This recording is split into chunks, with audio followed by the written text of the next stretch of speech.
Macroeconomía, unidad 5. El largo plazo. 5.1. Algunos tópicos sobre crecimiento y desarrollo. Crecimiento. Aumento progresivo de la cantidad de bienes y servicios producidos en la economía en un periodo determinado. ¿Cómo aumenta el PBI en una economía o el PBI per cápita? Mide cómo aumenta el PBI en una economía o el PBI per cápita. Desarrollo. Aumenta la producción pero también la calidad de vida de la población en general. El aumento de la calidad de vida implica no solo un aumento de la capacidad de consumo, sino también una mejora en la distribución del ingreso, la cobertura y calidad de educación, los estándares de salud y nutrición, los niveles de pobreza y la igualdad de oportunidades. Teorías del crecimiento. Teoría clásica del crecimiento. Los clásicos del siglo XIX veían el crecimiento económico limitado por las disponibilidades de factores de producción, cuyos rendimientos se consideraban decrecientes. Una vez empleados todos los recursos disponibles, la economía llegaría a un estado estacionario. La única manera de romper con este estado estacionario era a través de mejoras tecnológicas. Aunque los economistas clásicos no contaban suficientemente con las mejoras tecnológicas ni con el papel del conocimiento, su análisis es el primero para entender el crecimiento económico. En los años 50, el desarrollo se entendió prácticamente como un sinónimo de crecimiento e industrialización. El ser humano fue considerado como un factor más de producción, es decir, como medio para alcanzar un crecimiento económico mayor. Los factores que intervenían en la función de producción eran el capital físico y el humano, con características similares en cuanto a que tienen un máximo potencial de productividad que una vez alcanzado no puede ser superado. El PBI per cápita es un indicador por excelencia del desarrollo. En los años 70, el concepto de desarrollo implicó la búsqueda de un crecimiento con equidad. Surgió preocupación por el uso irracional de los recursos naturales y la contaminación ambiental que había provocado su proceso de crecimiento e industrialización. En los años 80 y 90 fueron tiempos de programas de estabilización y ajustes económicos. Estos procesos de ajuste agravaron los problemas de pobreza, la desigualdad, la exclusión social y el deterioro ambiental, prácticamente en todos los países subdesarrollados. El crecimiento es un indicador cuantitativo y el desarrollo es un indicador cualitativo. El modelo más conocido es el de Solow, neoclásico de los años 50. Se basa en una función de producción en la cual el producto depende de la contaminación del trabajo y el capital. Supone la productividad marginal decreciente, competencia perfecta, etcétera, etcétera. Y su principal conclusión es que las economías alcanzarán un estado estacionario en el cual el crecimiento del producto per cápita es nulo. Es decir, que la economía va a crecer al mismo ritmo en que crece la cantidad de factores. Lo que permite salir de esta inercia va a ser la evolución tecnológica. La tecnología no evoluciona a través del tiempo.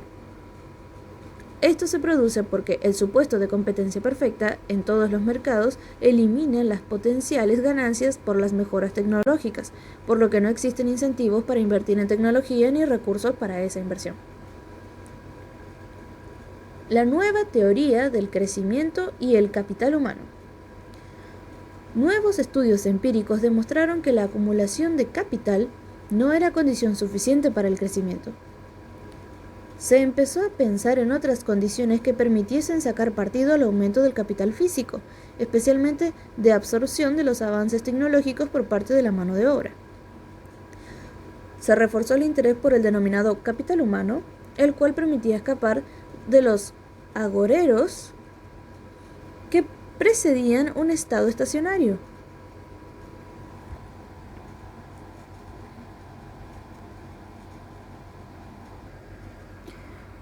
Por si se lo preguntaban, agoreros viene de predecir alguna desgracia, o sea, el cual permitía escapar de los malaondas que predecían un estado estacionario, de las aves de mal agüero que predecían un estado estacionario. Continuando. Ahora el crecimiento no se consideraba limitado, pues la disponibilidad de los factores de producción no quedaría sometida a la ley de los rendimientos decrecientes. Teoría del crecimiento de Harrod y Domar, de los años 40. Incorporación de conceptos keynesianos. Incorporan a las teorías de crecimiento clásicas conceptos macroeconómicos desde el punto de vista keynesiano, como igualdad de ahorro e inversión, a la posibilidad de que el crecimiento venga a partir de un empuje de la demanda, a la posibilidad de que exista en una economía el desempleo involuntario, y etcétera, etcétera, empezaron a adaptar estas cuestiones al concepto de crecimiento. Toma como premisas metodológicas el equilibrio general y proporciones macroeconómicas, el ahorro, la inversión, el equilibrio fiscal y el equilibrio del sector externo. Lo que se desprende de esta teoría básicamente es que cuanto más grande sea la parte del Producto Bruto Nacional que el país sea capaz de poder ahorrar y por lo tanto de invertir, ya sea esto porque asumen la propuesta keynesiana de que ahorro es igual a la inversión, entonces mayor será el crecimiento del Producto Bruto Nacional. Teorías sobre el crecimiento económico. En la década del 50 aparece en Latinoamérica la teoría de los dos polos o de centro-periferia, apoyada en la CEPAL. Decían que el mundo estaba dividido en dos polos de países, según Raúl Prebisch. Los supuestos son que los países centrales son los hemisferios del norte, que son los más desarrollados. Poseen una estructura productiva diversificada y homogénea, igual productividad del trabajo en los distintos sectores. Y que en los países periféricos, que son los del hemisferio sur, son menos desarrollados, poseen una estructura productiva especializada, agroexportadores, para ser precisos, industria liviana, deterioro de los términos del intercambio, proceso de sustitución de importaciones, desequilibrio externo y subempleo estructural. El desarrollo hacia adentro significaba la producción de su propia maquinaria para evitar el desequilibrio con el sector externo, sustituyendo de esta manera las importaciones que tenían mayor valor que las exportaciones. Y las consecuencias eran la divergencia entre este sistema bipolar. Para producir una convergencia entre los dos polos es necesario el largo plazo y cambios profundos en la estructura productiva. Ahora, la escuela evolucista. Esta escuela, también conocida como neoclásica, resalta el papel del progreso tecnológico, pero a diferencia de la anterior, da especial importancia al ambiente institucional en el que se genera y se difunde la tecnología. Los neocepalianos dan especial importancia a la competitividad para el crecimiento. Para lograr la inserción en los mercados internacionales debe existir una continua renovación de la eficacia de los recursos. Dan importancia a la formación del capital humano. Sachs, en 1995. Pregunta: ¿existe la tendencia de los países más pobres a crecer más rápido de modo que tiendan a converger a los niveles de vida? ¿O por el contrario, los ricos se hacen más ricos y los pobres más pobres de modo que la brecha entre ambos se ensancha, se separa más? Según los clásicos, los ricos van a llegar más rápido al estado estacionario y una vez que lo alcancen, se estancan. Y los pobres van a ir creciendo hasta que todos en algún momento estén en el estado estacionario. Por otro lado, la lógica cepaliana establece que los ricos se hacen más ricos y los pobres se hacen más pobres. Raumol, en 1984. La convergencia solo ocurre entre un grupo de países, un club de los convergentes. Solo los países con un adecuado nivel inicial de capital humano pueden hacer uso de la tecnología moderna y convertirse en convergentes. La clave está en la inversión en recursos humanos. Teorías del desarrollo. El crecimiento es una condición necesaria pero no suficiente para el desarrollo, porque el crecimiento hace referencia al incremento de bienes y servicios que puede disfrutar en promedio un habitante de una economía de un país. En cambio, el desarrollo es más amplio. Hace referencia no solo a la cantidad de bienes y servicios, sino a la calidad de vida de los habitantes de un país.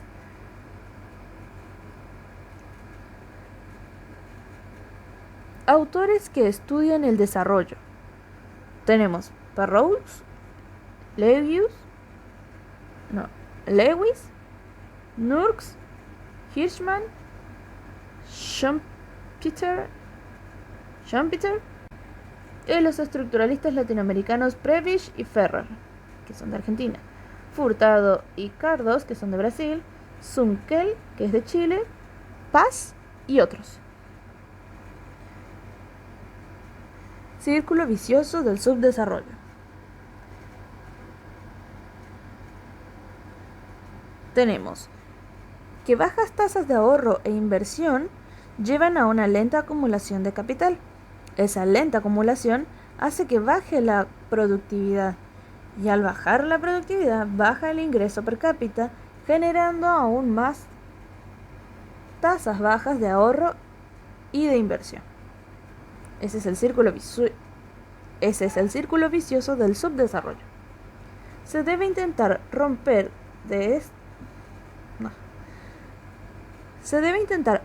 alguna de estas cuestiones para poder salir del subdesarrollo.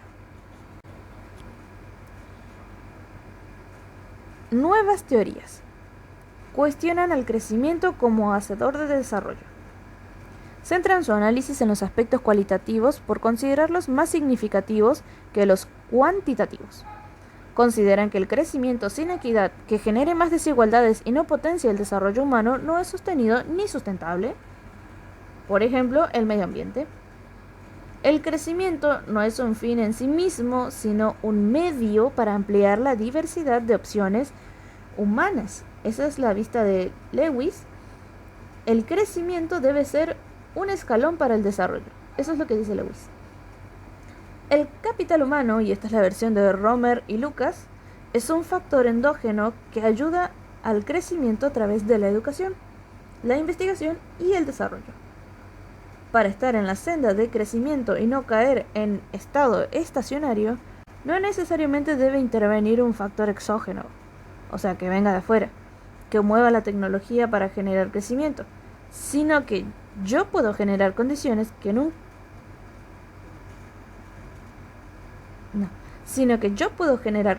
para nunca caer en un estado estacionario y siempre seguir creciendo. Esto es lo que se conoce como las teorías de crecimiento endógeno. Por ejemplo, la educación, la investigación y el desarrollo. Y por último tenemos que los determinantes del desarrollo o subdesarrollo son: primero, capital físico. ¿Qué tanto interviene mi economía? Segundo, capital humano.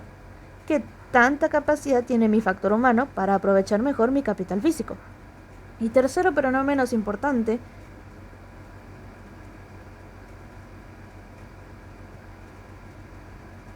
el tipo de relaciones comerciales con el resto del mundo, es decir, el nivel de interacción y cómo interactúa con el resto del mundo. Estos factores pueden establecer si se trata de un país desarrollado o no. El crecimiento. Hago una pausa. El crecimiento no determina la calidad de vida. Puede existir un país con gran PBI, pero que solo se encuentra concentrado entre pocas personas y el resto está sumergida en la pobreza. ¿Qué es el subdesarrollo? Es un fenómeno complejo que se traduce generalmente en desigualdades, pobreza, estancamiento y dependencia financiera, cultural, tecnológica y política. Desarrollo sustentable o sostenible. Satisfacer las necesidades de las generaciones presentes sin comprometer las posibilidades del futuro para atender sus propias necesidades. Se sustenta en un conjunto de dimensiones o pilares sobre los cuales debería versar esta lógica. Con respecto a lo económico, un funcionamiento financiero clásico, pero también capacidad para contribuir el desarrollo económico en el ámbito de creación de empresas de todos los niveles, capacidad de generar nuevos bienes y servicios y en mayor cantidad. En el aspecto social, consecuencias sociales de la actividad de la empresa en todos los niveles, los trabajadores, que vendrían a considerar las condiciones de trabajo, nivel salarial, igualdad de oportunidades, distribución del ingreso, etcétera, etcétera, etcétera, los proveedores, los clientes, las comunidades locales y la sociedad en general, y las necesidades humanas básicas.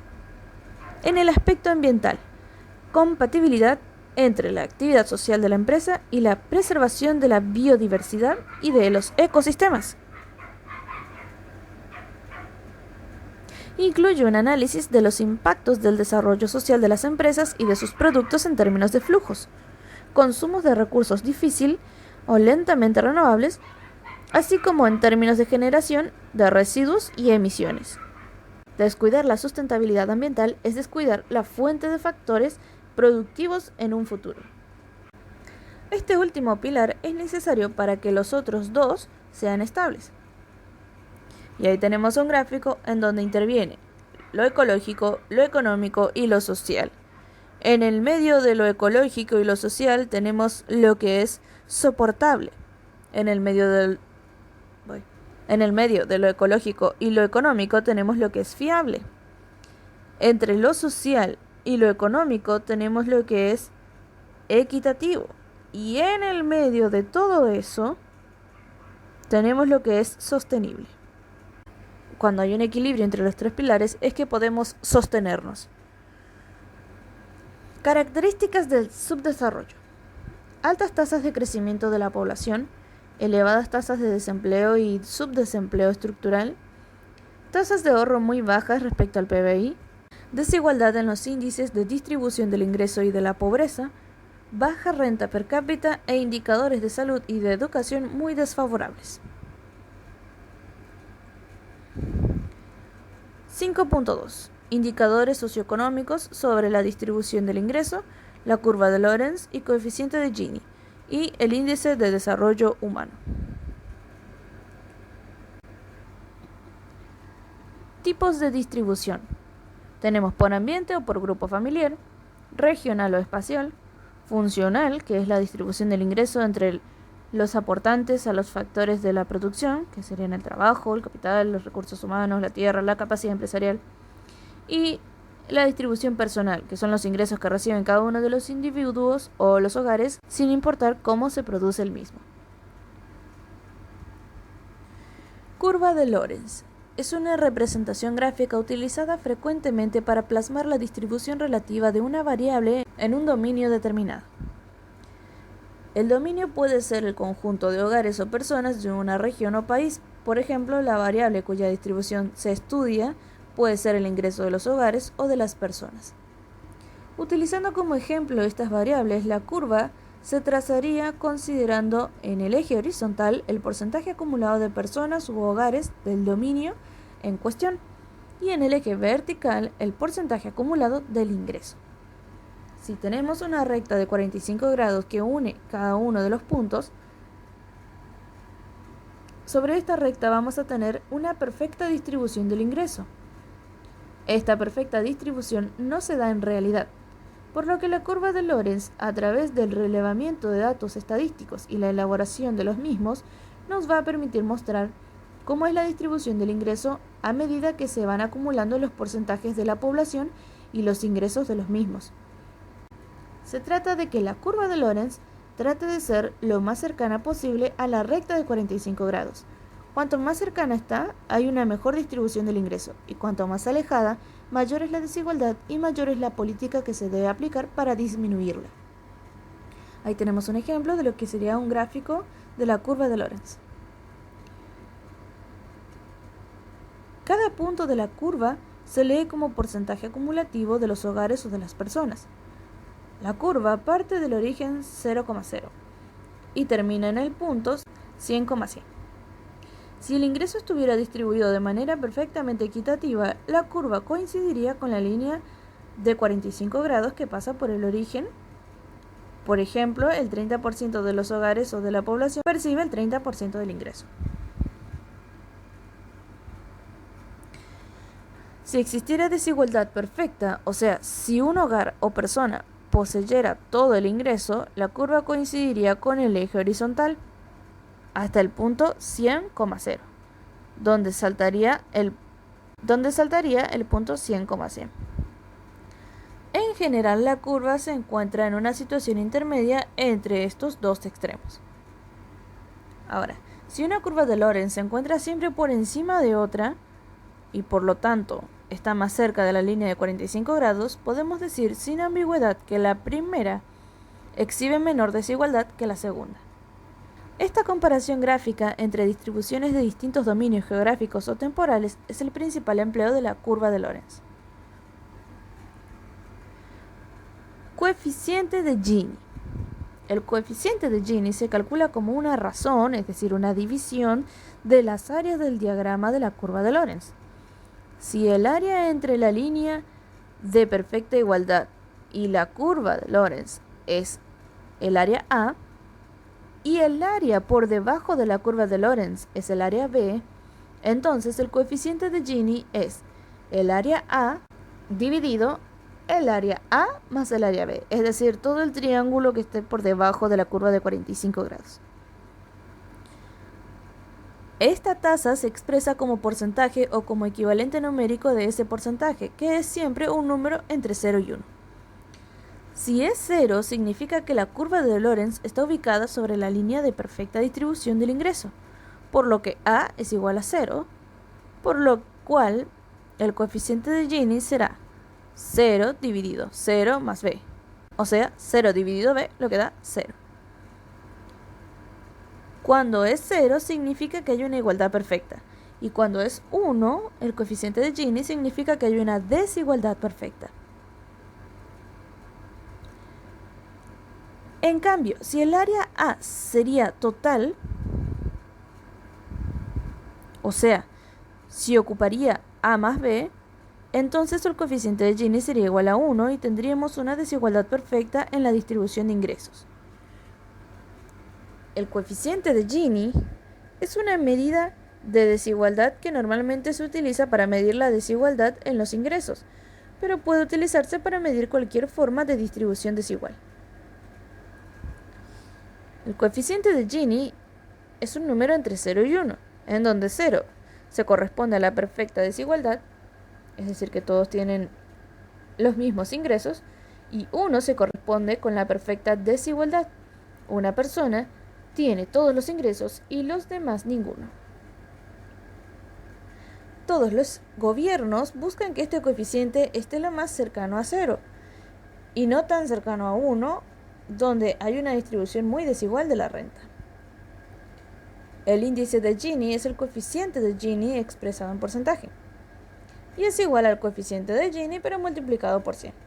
En este caso se hablaría de un número entre 0 y 100%.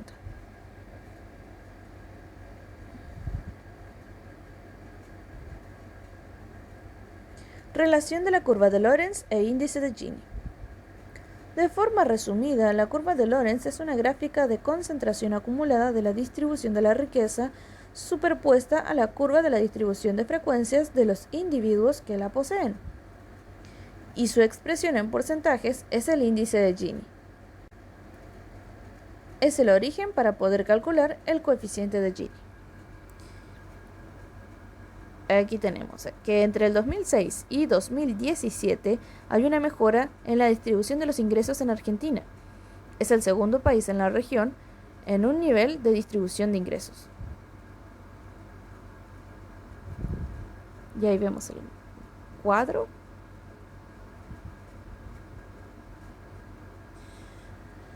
Y continuamos. Uno de los indicadores de las mejoras de calidad de vida en una economía es el índice de Gini.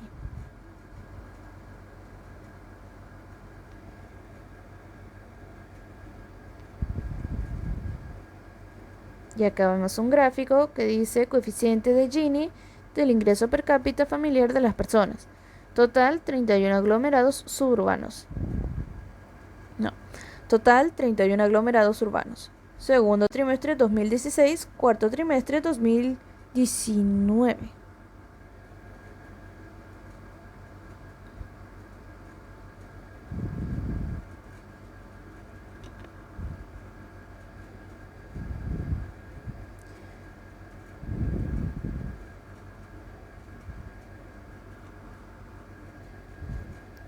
Distribución del ingreso entre hogares. Argentina, cuarto trimestre 2019. Y aquí vemos la tabla de los hogares según el ingreso total familiar.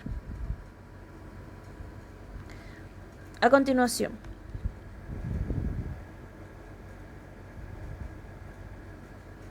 brecha social. Medida como cociente entre el ingreso total familiar de un hogar promedio del decil más rico sobre la misma variable del decil más pobre. El ingreso medio determina si una familia se encuentra por encima de la línea de pobreza o por debajo.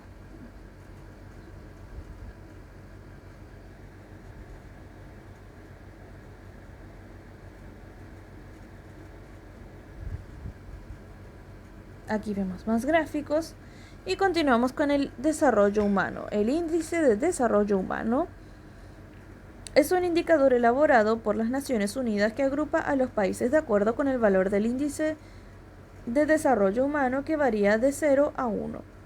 A medida que se acerca a 1, el nivel de desarrollo humano se aproxima al óptimo, es decir, es mejor. A diferencia de Gini, 0 es un indicador muy malo y 1 es un indicador óptimo del desarrollo humano.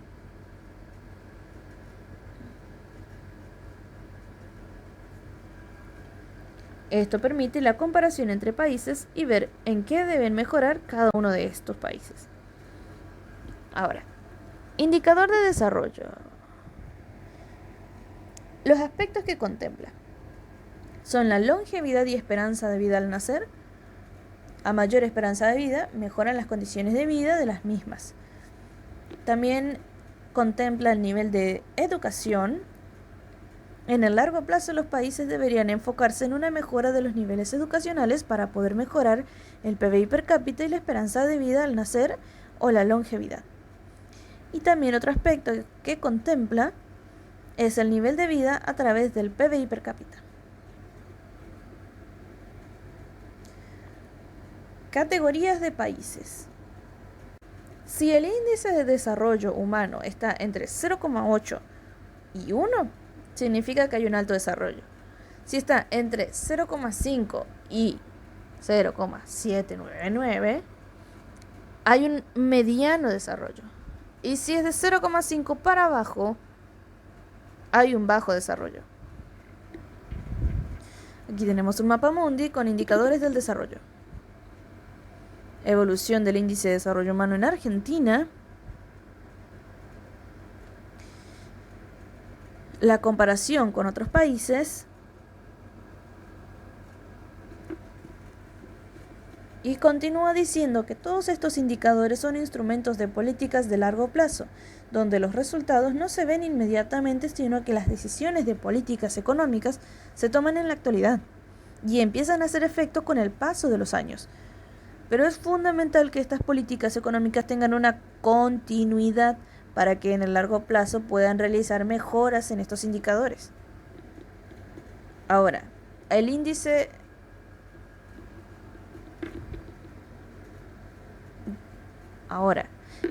de desarrollo humano ampliado menciona al anterior, que sería considerando las tasas de mortalidad infantil, la calidad de vida, la tasa de empleo y desempleo, y agrega otros indicadores.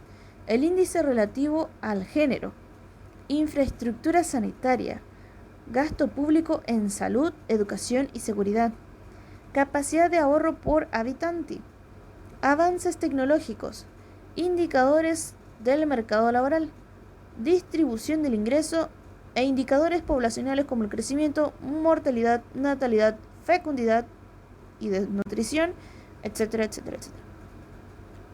Salir del subdesarrollo implica la toma de decisiones intertemporales, es decir, de largo plazo, ligadas a un alto nivel de ahorro con buenas inversiones. Nos permitirán una prosperidad y un equilibrio externo e interno. Una mala inversión nos generará un mal gasto y una baja tasa de crecimiento futuro. Con respecto al endeudamiento e inversión extranjera, una buena asignación del endeudamiento que se toma o de la inversión extranjera permite repago en el futuro. Una mala asignación genera un agravamiento de la situación. Si se reestructura la deuda en Argentina, puede volcar la inversión a una reestructuración del país. En caso de no llegar a un acuerdo, puede llegar a agravar esta situación.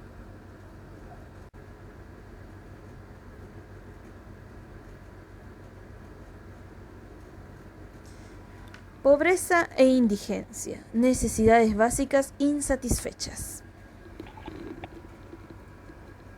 América Latina, Argentina principalmente, es la región más desigual del mundo, pero no la más pobre.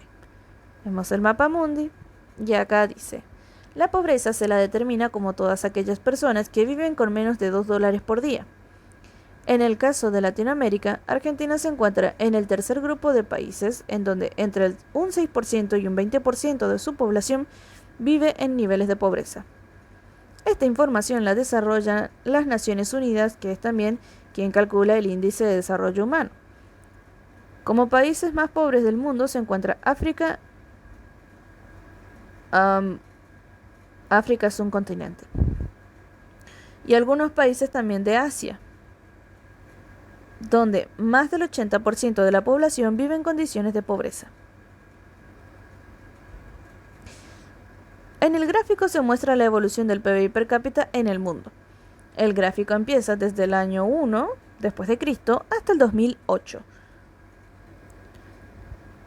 Durante el 1800 el ingreso per cápita de los habitantes del mundo era menor a $1.000. Y a partir de la revolución industrial, que fue el boom, el surgimiento del capitalismo, de las ideas de Adam Smith sobre el mercado como asignador de establecer para quién, cómo y qué producir, se entra en una fase de crecimiento acelerado, donde la primera etapa del capitalismo genera altísimas tasas de crecimiento, pero también protestas sociales porque era un crecimiento muy desigual y altamente concentrado, con condiciones sociales para el sector de trabajadores totalmente injustas. Esto se fue corrigiendo a través de distintas cuestiones como el surgimiento de los sindicatos, las protestas sociales, los derechos laborales y sociales, lo que permitió consolidar el crecimiento en el último siglo. Las colonias europeas, tenemos Estados Unidos, Oceanía, Nueva Zelanda y Australia, fueron liderando esta etapa de crecimiento. Luego, Europa Occidental con niveles también altos. Y aquí vemos una foto de cómo creció. Y aquí vemos una imagen de cómo fue evolucionando el PBI per cápita con la foto del profe Kireli. La situación de pobreza sigue siendo preocupante en la actualidad, pero es mucho menor que en años anteriores. Vemos por qué. La pobreza, en tanto fenómeno multidimensional, tiene un impacto fuerte en varios aspectos. Es medida por métodos alternativos que dan cuenta de las distintas dimensiones que la caracterizan.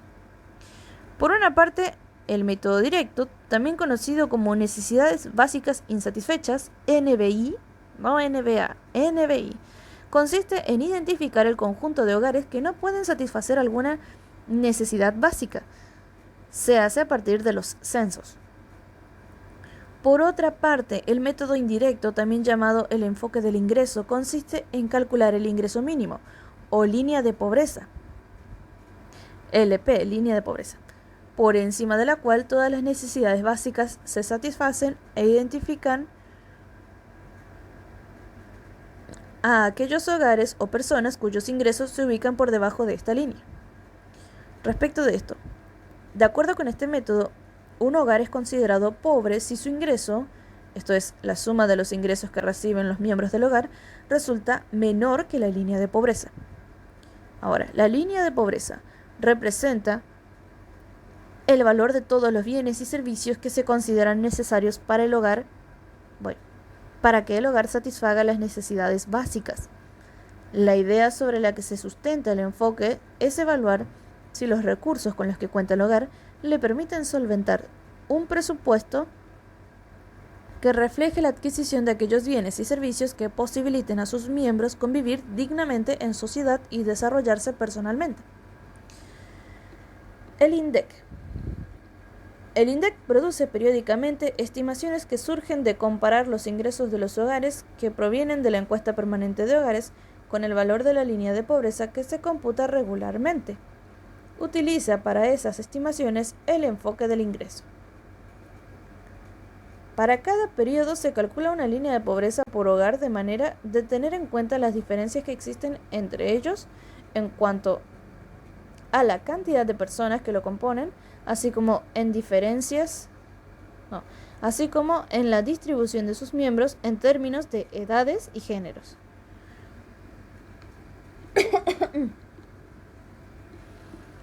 Y también con respecto a este tema, con ello se contemplan los distintos requerimientos que tienen hogares con tamaños diversos y personas que difieren en esos atributos. Ahora, se debe diferenciar el concepto de pobreza y el de indigencia.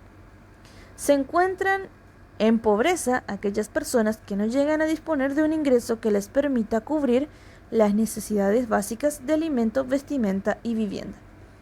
Y por otro lado se encuentra la línea de indigencia, que es el ingreso necesario para cubrir la canasta básica de alimentos. El punto de dicha metodología es el conjunto del valor de la canasta básica de alimentos, o conjunto de bienes que satisfacen necesidades nutricionales y toma en cuenta los hábitos de consumo predominantes. El valor monetario de esta canasta corresponde a la línea de indigencia. Es decir, si una familia no alcanza a cubrir la canasta básica, entonces se considera indigente.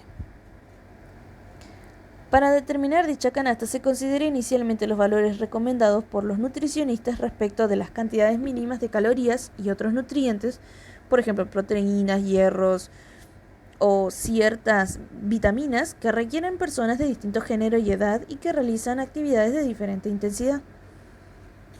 Se toma en cuenta las pautas de consumo de un grupo de preferencia, de ingresos bajos. La línea de pobreza de los hogares se calcula en función a la canasta básica alimentaria, a la cual se le adiciona un factor de expansión que produce un monto mínimo de ingreso necesario para cubrir todas las necesidades. Se multiplica el gasto alimentario por un coeficiente que es el gasto efectivo de la población de referencia dividido el gasto alimentario. En nuestro país, el INDEC, para calcularlo,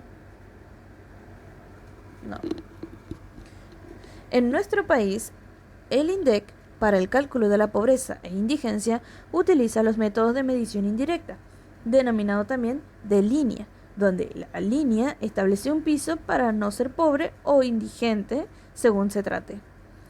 Es decir, la línea de indigencia procura establecer si los hogares cuentan con ingresos suficientes para cubrir una canasta de alimentos capaz de satisfacer un umbral mínimo de necesidades energéticas y proteicas, denominada canasta básica alimentaria, CBA. Por lo tanto, los hogares que no superen ese umbral o esa línea son considerados indigentes. Los componentes de la canasta básica alimentaria se valorizan con los precios relativos por el índice de precio del consumidor para cada periodo de medición. En tanto, la línea de pobreza incluye no solo los consumos alimentarios mínimos, sino también otros consumos básicos no alimentarios, como la vivienda, el transporte, la educación, la vestimenta, la salud, etc. La suma de ambos conforma la canasta básica total, CBT. Entonces, la canasta básica alimentaria y la canasta básica total se comprueban con los ingresos y la integración de los hogares relevados por la encuesta permanente de hogares. Mientras que la canasta alimentaria es una canasta normativa, es decir, se establece mediante una serie de alimentos que permiten cumplir los requerimientos kilocalóricos y proteicos de un mes a un varón entre 30 y 60 años, con actividad moderada, y para ello se toma la encuesta del gasto de hogares, la canasta básica total se construye en base a la evidencia empírica que refleja los hábitos de consumo alimentario y no alimentario de la población de referencia. También un varón de entre 30 y 60 años con actividad moderada. En ambos casos, para cada región del país. Ahora, para ampliar o expandir el valor de la canasta básica alimentaria se utiliza el coeficiente de Engel, definido como la relación entre los gastos alimentarios y los gastos totales observados por la población de referencia. Entonces tenemos el coeficiente de Engel que dice cuál es el gasto alimentario en relación al gasto total. Fijada una estructura de consumo mediante la encuesta de gastos, en cada periodo el coeficiente de Engel se actualiza por el cambio en el precio relativo de los alimentos respecto de los demás bienes y servicios. De esta forma se actualizan los montos del gasto alimentario y total del periodo base, considerando la misma relación en cantidades de consumo. Para esto se toman los precios relevados por el índice de precio del consumidor, tomando en cuenta la estructura de gastos específica de la población de referencia.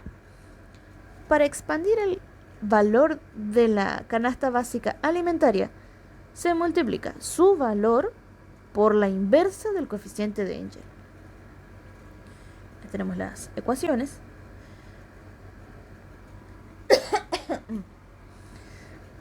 Dado que las necesidades nutricionales difieren entre la población, se construye una unidad de referencia, el adulto equivalente, que sería el varón de 30 a 60 años con actividad moderada, para establecer luego las relaciones entre las necesidades energéticas según la edad y sexo de las personas. A partir de estas equivalencias se construyen las líneas para cada hogar según su tamaño y composición. En tanto que las líneas se construyen por hogar, el valor de las canastas que éstas suponen deben estar contrastando con el ingreso total familiar del hogar, lo que permite clasificarlos en hogares indigentes, pobres, no indigentes, pobres, incluye las dos anteriores, y no pobres, extendiéndose esa caracterización a una de las personas que lo integran. La pobreza en Argentina. Teniendo en cuenta el porcentaje de hogares que estaban debajo de la línea de pobreza y el porcentaje de personas en 2019, el 35% de las personas que representaban el 25% de los hogares,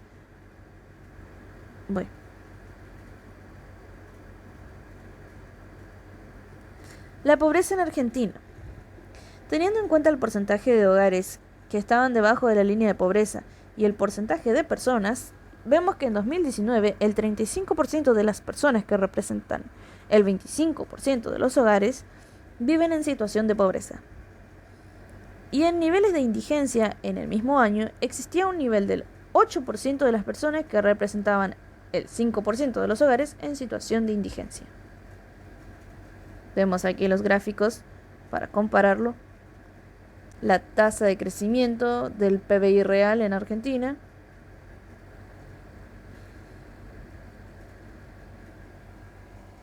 Y pasamos al ítem 5.3, tasas de crecimiento económico. Si observamos en un eje cartesiano el PBI real en Argentina desde 1990 hasta el 2017, teniendo como base el año 2004, se observa que el plan de convertibilidad se implementa en el país en el año 1991, con objetivo de lograr la estabilidad económica, lo que permitió que la economía creciera hasta 1994, inclusive a tasas del 7% aproximadamente. Pero ahora, en el 95 se dio lo que se llamó el efecto tequila, que fue una crisis de balanza de pagos y financiera en México que provocó un impacto en todos los países emergentes o en vías de desarrollo o subdesarrollados, generando en Argentina la caída del PBI. Luego se siguió creciendo hasta el 99, que el sistema de convertibilidad con sistema de cambio fijo y un retraso cambiario significativo producto del 1 a 1 hizo que la economía real empiece a sentir el agotamiento del modelo de convertibilidad y pierda competitividad a nivel mundial, porque a ese tipo de cambio, A las empresas les costaba mucho exportar y como contracara existía un gran nivel de importaciones. Ese retraso cambiario se hace insostenible, agravado con un endeudamiento externo creciente a tasas muy altas que explota a fines del 2001 con el corralito que provoca la caída del gobierno, la devaluación y un default, generando una caída del 16% del PBI. Luego se empieza a recuperar en el tercer semestre del 2002 a tasas crecientes. La devaluación mejoró la competitividad de Argentina porque no se dio el pass-through, es decir, el tipo de cambio mejoró y la inflación fue controlada. Las tasas de desempleo altas y las capacidades ociosas permitió crecer sin tener presiones inflacionarias hasta el 2009, donde se da la crisis de hipoteca de Estados Unidos y además se estaba dando un agotamiento del sistema económico argentino porque la inflación comenzó a presentarse producto de que la demanda crecía, pero no crecía de igual forma que la oferta. Es decir, no había política para mejorar la inversión en infraestructura, en energía, etcétera, etcétera, etcétera, lo que provocó problemas inflacionarios.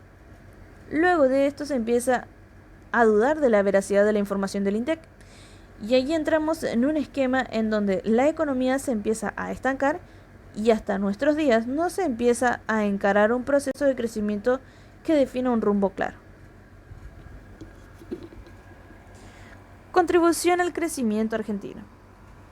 En el siguiente gráfico se representan las tasas de crecimiento del PBI y de los factores que lo explican.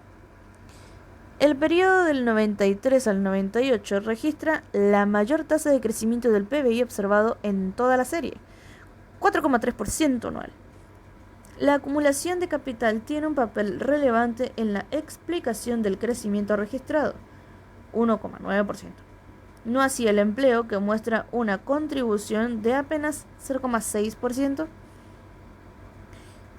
El hecho sobresaliente de esta primera etapa es el crecimiento significativo de la PTF, de un 1,8%. Periodo entre el 99 y el 2011 reporta un alza de la actividad del 2,7% promedio anual, cifra significativamente menor que la registrada entre el 93 y el 98. En ambos casos, la contribución del capital ronda el 2%, por lo que la diferencia en la dinámica de crecimiento entre ambos periodos se ve explicada por el comportamiento del empleo y de la PTF. Vamos a ver qué es.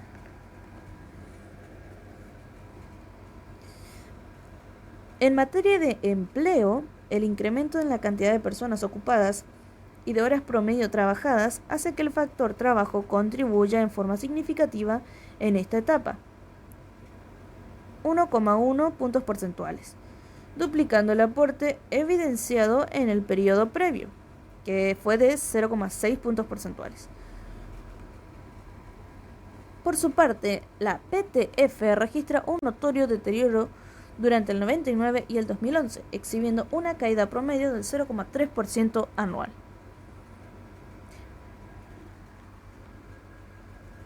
En el periodo 2012-2017 es uno de los periodos de peor performance en materia de crecimiento de toda la serie. El PBI registra un alza de apenas 0,4% promedio anual. Tanto la acumulación de factores como la dinámica de la FTP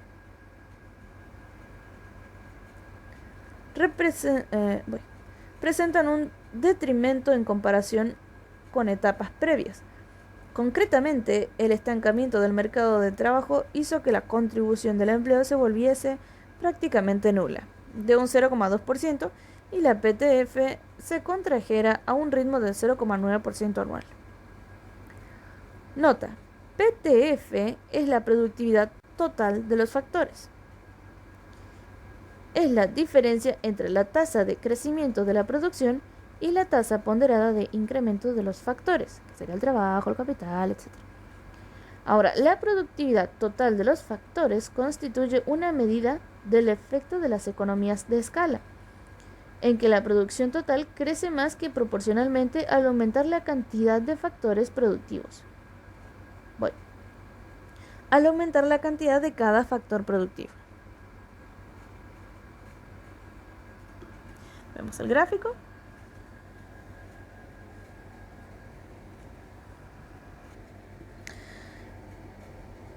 PBI potencial y brecha del producto. El gráfico muestra el resultado de comparar la dinámica del PBI observado, el potencial y la brecha del producto, que sería el gap, calculada como diferencia entre el PBI observado y el PBI potencial, y expresada en términos potenciales respecto a esta última variable, que es la potencial.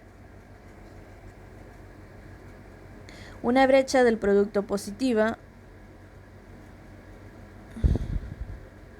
significa que el PBI observado se encuentra por encima del PBI potencial. Y una brecha del producto negativa significa que el PBI observado se encuentra por debajo del producto potencial. Durante el gobierno de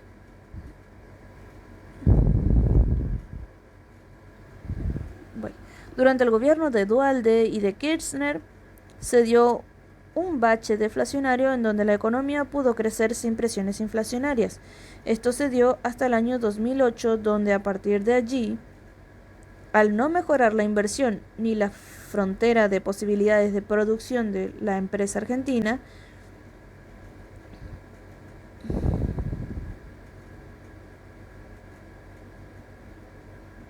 provocó problemas de tipo inflacionarios.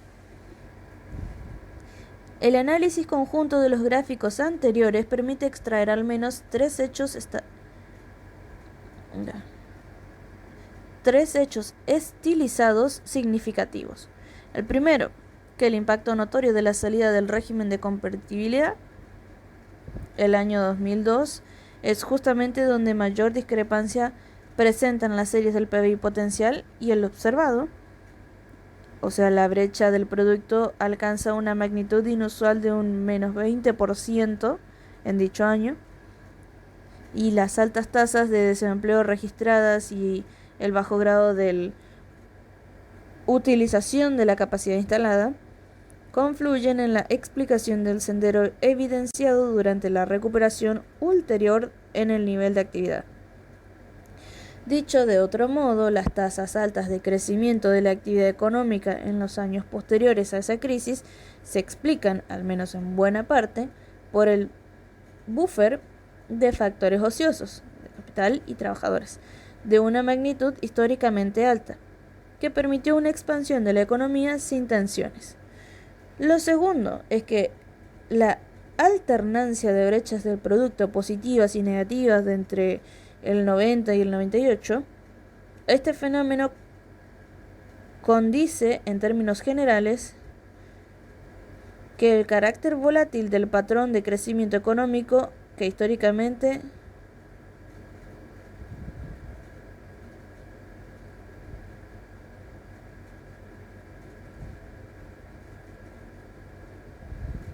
Este fenómeno nos dice en términos generales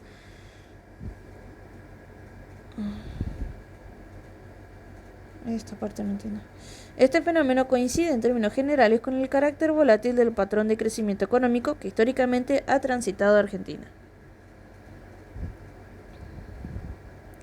Y tercero, la existencia de una brecha positiva durante el 2006 y el 2013, instancia donde el crecimiento del PBI observado supera al del potencial. La brecha del producto revierte su signo, se torna negativa a partir de este último año debido al estancamiento en la economía observado desde el 2011. Gráfico de utilización de la capacidad instalada de la industria. El programa económico siempre busca tener la máxima capacidad instalada de la industria, para de esa forma tener mejor productividad y crecimientos económicos que se esperan. La serie de utilización de la capacidad instalada de la industria evidencia dos picos claramente definidos que corresponden a máximos registrados en los niveles de actividad económica. La dinámica de esta serie sigue de cerca la evolución del PBI, reportando un comportamiento procíclico que se ajusta a los vaivenes de su tasa de crecimiento en los últimos 27 años. Políticas distributivas. La distribución de la renta analiza de qué forma se reciben según distintos criterios los recursos que genera la actividad económica. Dicha distribución no es igualitaria entre las personas, ni la geografía, ni los sectores, etc. ¿Es el mercado quien asegura una mejora en la asignación de recursos o resulta necesario que el Estado tome ese rol? El Estado tiene un rol central en buscar mejorar la distribución de la renta mediante las llamadas políticas distributivas. ¿Cuáles son los tipos de políticas distributivas? Tenemos de oferta o de demanda, y cada una puede tener impactos directos o indirectos sobre la población, y de impuestos o de gastos.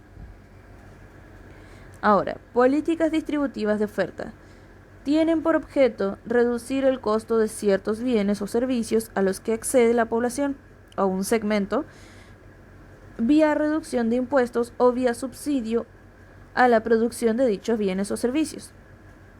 Trata que las familias mejoren su ingreso disponible, es decir, que aumenten la capacidad de compra y también mejorar el precio de los bienes. Así, mejora el ingreso disponible reduciendo el impacto de dichos bienes o servicios con menor precio. La recaudación del impuesto se destina hacia los gastos para satisfacer la necesidad, y a medida que se dé más subsidio, va a haber más déficit fiscal. Por ejemplo, con el boleto estudiantil, el subsidio de las tarifas de servicios públicos como agua, energía, gas.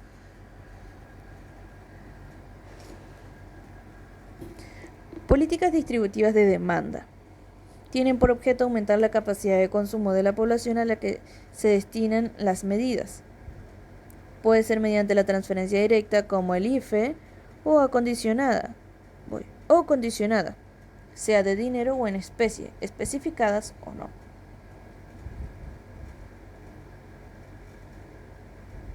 Si son condicionadas, se debe cumplir uno o varios requisitos para recibir el beneficio, que es lo que sucede en la mayoría de las medidas.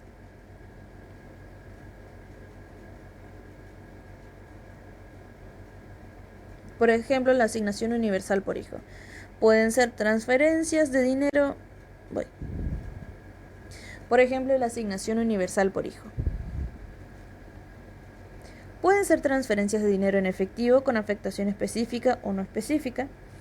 Las primeras, que son las específicas, refieren a los casos en que solamente pueden adquirir ciertos bienes o servicios. Por ejemplo, tarjeta alimentaria. También pueden ser transferencias en especie, como por ejemplo donaciones de alimentos o artículos de primera necesidad. Políticas distributivas de impuestos. Cuando las medidas buscan reducir la carga impositiva de la población de menores ingresos. Pueden ser A, según sobre quién recae, y B, según la proporcionalidad. Según sobre quién recae, pueden ser políticas directas o indirectas. Si son directas, gravan el ingreso. Si son indirectas, gravan el consumo. Y según la proporcionalidad, pueden ser progresivos, que es cuando la alícuota aumenta a medida que aumentan los ingresos, o regresivos, que es cuando la alícuota disminuye a medida que aumentan los ingresos. Y también pueden ser proporcionales, que son aquellos impuestos en donde no importa el ingreso, siempre mantienen la misma proporción. Pueden ser de oferta, por ejemplo, la reducción del IVA a productos de la canasta básica, y pueden ser de demanda, por ejemplo, cuando se exime de un impuesto si no alcanza un monto mínimo de ingresos, como el mínimo imponible. Políticas distributivas del gasto. Políticas distributivas de gasto. Cuando las medidas son políticas de gasto desde cualquier área del Estado. Pueden ser de oferta, por ejemplo, el subsidio de las tarifas, y pueden ser de demanda, por ejemplo, las transferencias del IFE o la tarjeta alimentaria. Desafíos de las políticas distributivas. ¿Las políticas distributivas mejoran las bases para el crecimiento económico o son causas de las dificultades del progreso económico? Más allá de las implicancias presupuestarias, las dificultades se relacionan con incentivos y equidad.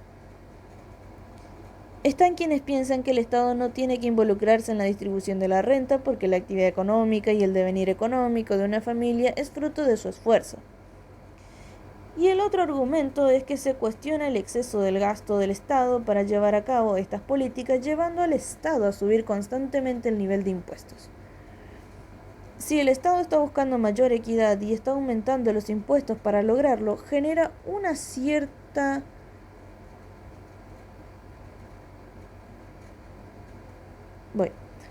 cierto desincentivo en la actividad económica, un desincentivo al trabajo.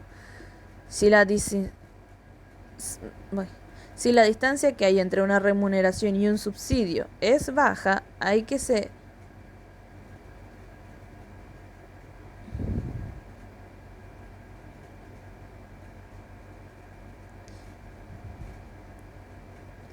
hace que se desincentive el trabajo, es decir, las personas van a optar no trabajar porque la diferencia entre la remuneración y un subsidio no justifica el esfuerzo de tener que trabajar. Desvía recursos a otros bienes o servicios. Si te dan, por ejemplo, 10.000 pesos para cubrir necesidades básicas como alimentos y se lo destina a otros bienes y servicios, por lo que no cumple su objetivo. Incentiva el exceso de demanda de algunos bienes por encima de otros, lo que puede disparar los precios de estos bienes más demandados.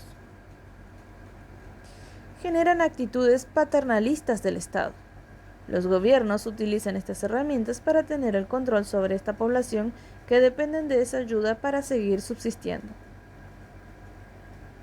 Son extremadamente costosos en términos administrativos. Desvían demasiados recursos que hace que sean ineficientes.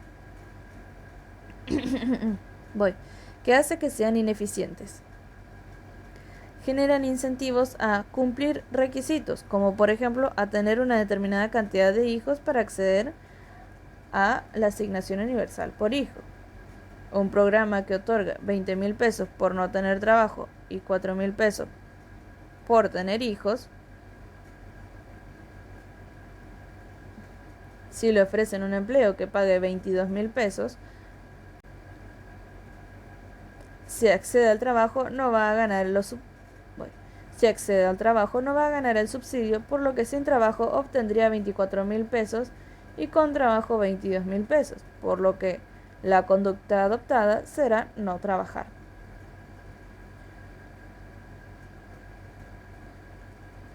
Compleja implementación.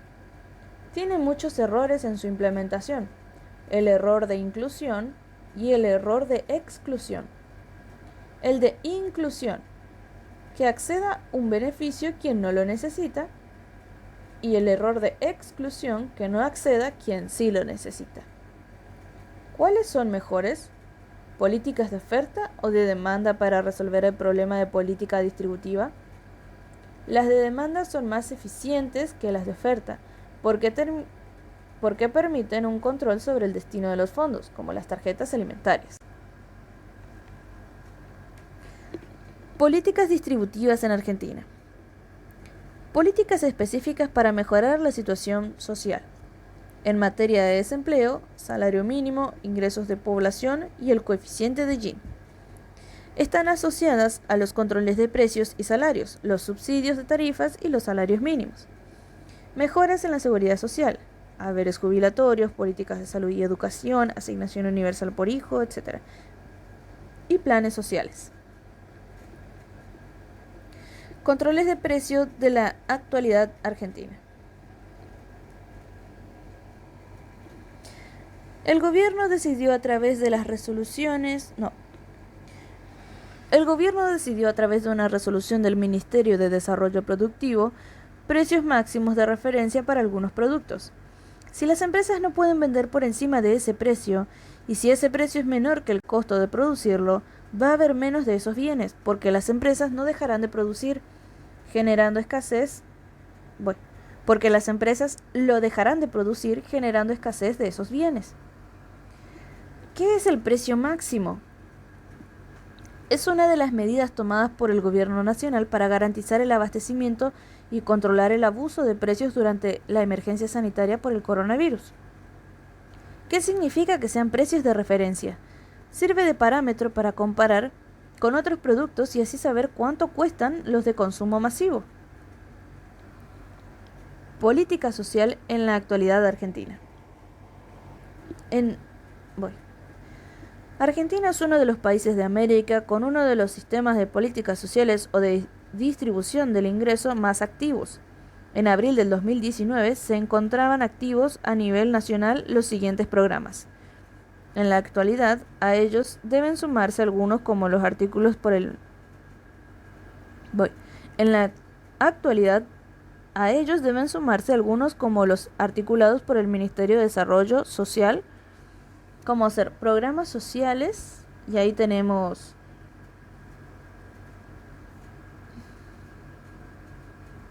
el Plan Nacional de Seguridad Alimentaria, de Primera Infancia, de Protección Social, el Progresar, Programa Hogar, Tarifa Social, Subsidio Social para Medicamentos Ambulatorios, asociado con el PAMI, Sumar, Incluir Salud, Servicio Nacional de Rehabilitación, Monotributo Social, Jóvenes Más y Mejor Trabajo, Planes Nacionales de Empleo, Seguro de Capacitación y Empleo, Hacemos Futuro, Proyectos Productivos Comunitarios. Tenemos pensiones, después tenemos en la sección de pensiones no contributivas,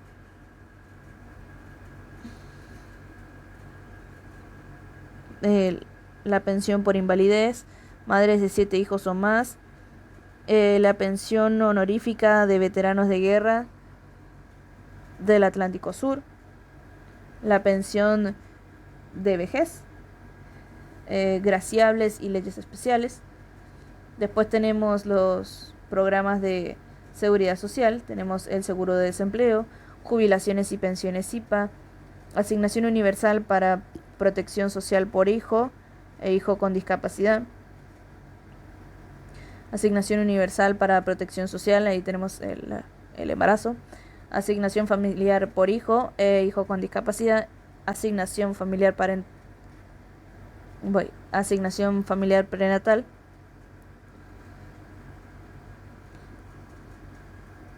entre otros. La tarjeta alimentaria o bien los relacionados a los de mitigación de los efectos económicos de la pandemia COVID-19, como ser el IFE, entre otros. El gasto público en materia de protección social se refiere a los desembolsos destinados a servicios y transferencias a personas y familias que cubren las siguientes subfunciones de la protección social: enfermedad e incapacidad, edad avanzada, superstitis, sobrevivientes, familia e hijos, desempleo, vivienda y exclusión social. Esta función cubre riesgos que puede enfrentar toda la población, por ejemplo, enfermedad, edad avanzada y desempleo, pero también riesgos asociados a problemas estructurales como la pobreza y la desigualdad. Tenemos subfunción exclusión social, en que se excluyen, por ejemplo, los programas de transferencias condicionadas o PTC. En la mayoría de los países miembros de la organización, la relación entre el gasto público social y el PBI en 2016 continúa en niveles históricamente altos del 21% del PBI en promedio. El gasto en áreas como prestaciones, pensiones y atención de salud fue el más alto, ligeramente arriba del 30% del PBI en Francia y Finlandia y arriba del 25% en Alemania, Australia, Bélgica, Dinamarca, Grecia, Italia, Noruega y Suecia. En el otro extremo de la escala tenemos Chile, Corea, Letonia, México, Turquía, que gastan menos del 15% del PBI en su población. La mayor parte del gasto se dedica a pensiones, poco más del 8% del PBI en promedio en todos los países de la OCDE, seguidas por atención de salud, cuyo gasto aumentó un 4% en 1980 a 6% el día de hoy. Otras áreas son mucho más pequeñas, como prestaciones familiares, representando un 2% del PBI, y las prestaciones por desempleo, que ligeramente más o menos son del casi el 1% del PBI. Ahora vamos con el análisis y la discusión. Algunos países plantean la idea de la renta básica universal. Se trata de que todos los individuos, sin importar su característica, reciban un ingreso del Estado. Esto presiona el déficit fiscal. Y ahora vamos. La renta universal pura, en cambio, defiende que todos los ciudadanos reciban incondicionalmente una cantidad de dinero desde el Estado. Incluso aquí caben muchos modelos, ya sea como complemento del estado de bienestar existente o precisamente como su sustituto. Es este último modelo al que reivindica Andrew Yang al proponer una aportación de $1,000 mensuales a cada adulto estadounidense, que se financiaría con la aplicación de un impuesto sobre el valor añadido IVA federal del 10%. Son muchos los que estos días miran con atención a Hong Kong, que este año prevé conceder un pago único de 10.000, no sé qué unidad de medida es esa, pero vendrían a ser unos 1.145 euros a todos los mayores de 18 años. Una medida popular, si bien disparará su déficit a un nuevo récord histórico, ya que en 2011 y de nuevo en 2018, Hong Kong implantó medidas de esta naturaleza, aunque de menor cuantía, que vendrían a ser de unos 6.000 y 4.000 moneda de Hong Kong, respectivamente.